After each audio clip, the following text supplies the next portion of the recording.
ERi-TV news broadcast crew and I, Delit Zahaya, are now ready for your daily news briefing at 10:30 local time. But first, let us catch up with the major headlines.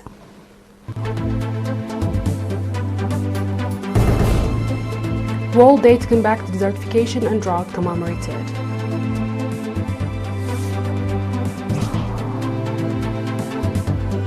Monetary support to families of martyrs. G7 leaders to boost Ukraine air defense tightened seriously. Russia and ASEAN enjoy extensive cooperation with Putin.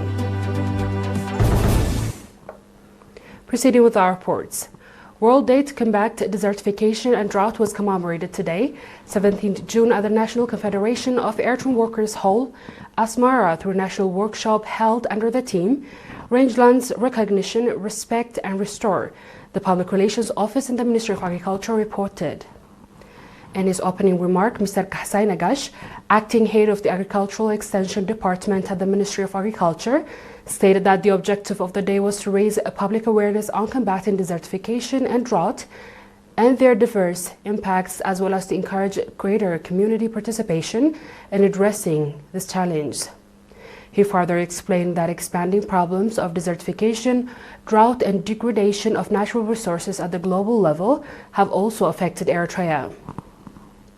He noted that identification of existing rangelands in different parts of the country and appropriate initiatives to their conservation and sustainability utilization are already in progress.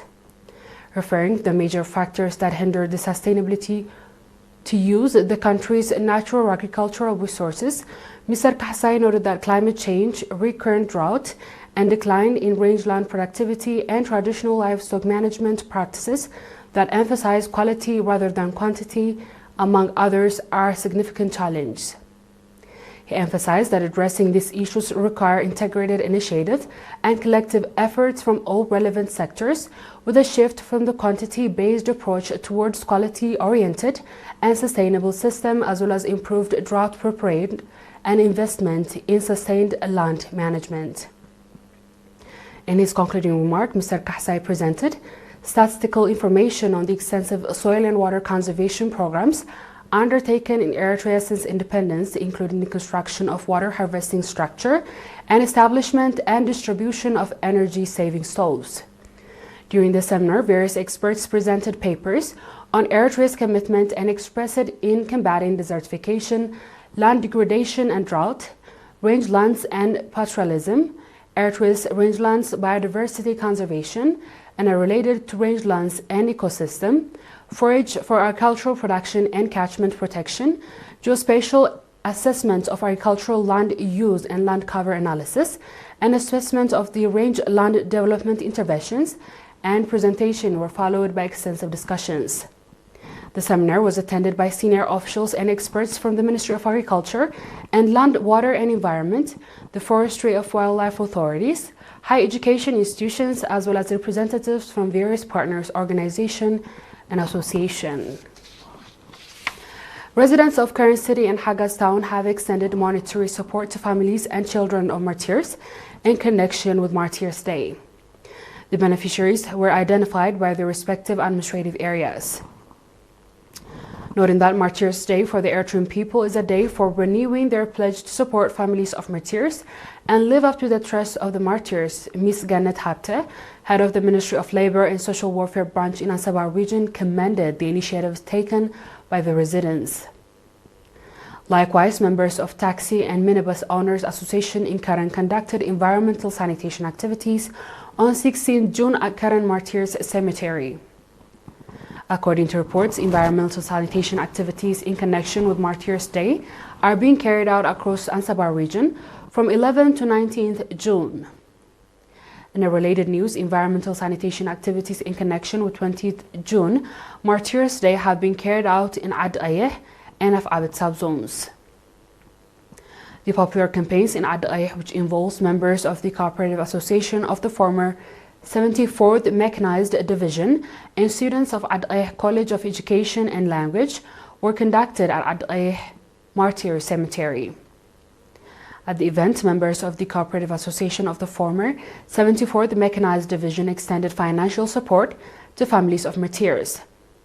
Similarly, an environmental sanitation activities in connection with Martyrs Day was conducted at Abet Martyrs Cemetery.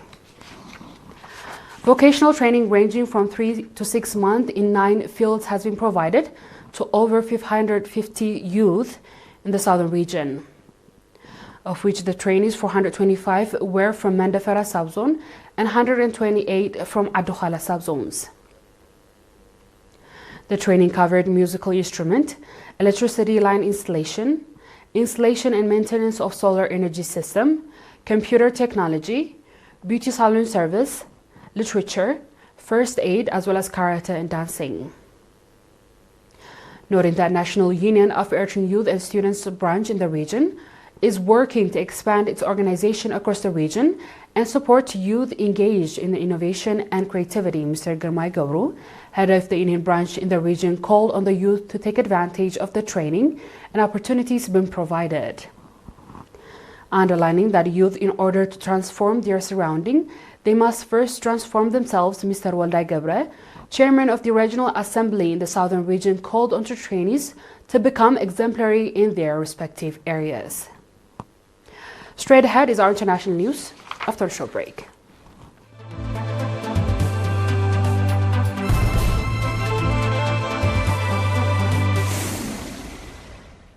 Welcome back. Leaders of G7 had pledged at summit in France to strengthen Ukraine air defense and increase pressure on Moscow's war economy, including by tightening sanctions on the Russian oil and gas sectors.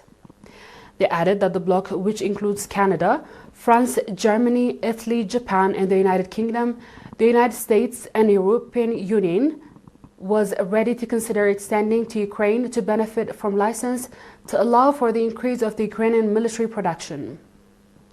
President Vladimir Zelensky, who joined the summit on Tuesday, also held bilateral talks with U.S. President Donald Trump, and Secretary of State Marco Rubio has pressed allies for more than a year to allow Ukraine to produce its own interceptors because of the shortage of the U.S. anti-ballistic system and interceptors.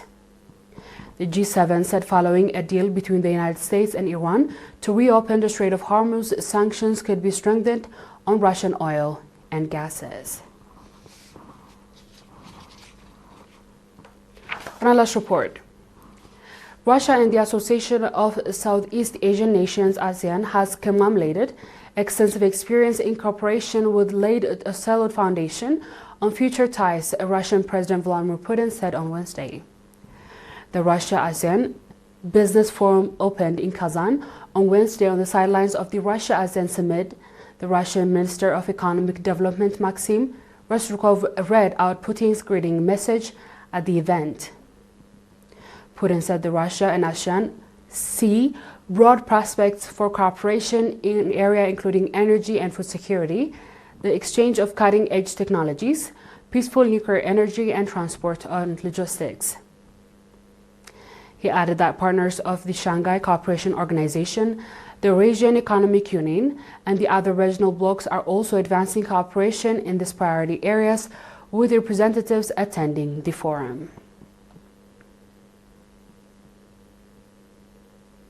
Dear viewers, we've come to the end of tonight's news. Let's have a quick recap of the headlines.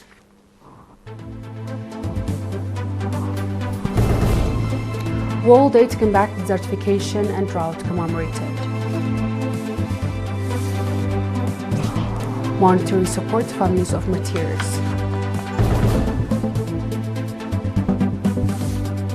G7 leaders to boost Ukraine air defense, tighten sanctions on Russia.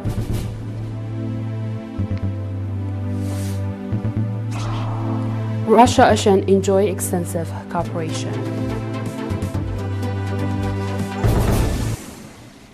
And that was the news from ERi-TV studios. This has been Lidlet's High Reporting. Thanks for watching and have a good night.